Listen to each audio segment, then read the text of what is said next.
Hello and welcome. This video shows a quick solution to a common problem in Blender. Please subscribe to this channel so I can keep making more small tips. It would help a lot. So you have imported a model and you have problems in the cycles renderer in Blender. These textures are not transparent. They look kind of acceptable actually in this mode, in the materials mode, and in texture mode kind of also, but in rendered mode it all goes bad. The glass is also problematic. So let's fix that real quick. We're gonna switch to compositing and we're gonna pick the material.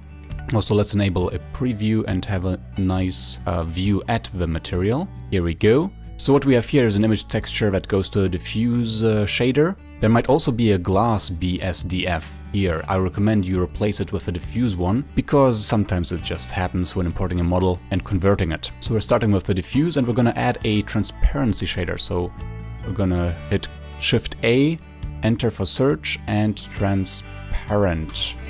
That is gonna be over here. And we're gonna hit Shift A again, press enter, and add a mix shader. This one will be here after diffuse.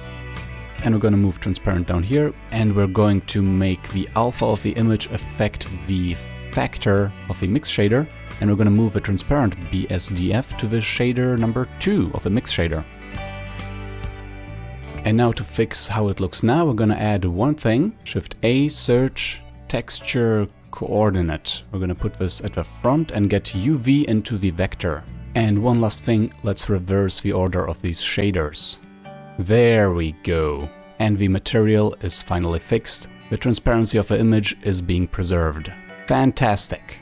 And you can even see it rather properly in material mode. Texture mode remains the same, but that is fine. And now we can do the same with a glass texture, for example. So let's add a texture coordinate node, get UV into vector, get a mix shader, put it in front of material output, change diffuse to the second one, and add a transparent BSDF, put it in the first one.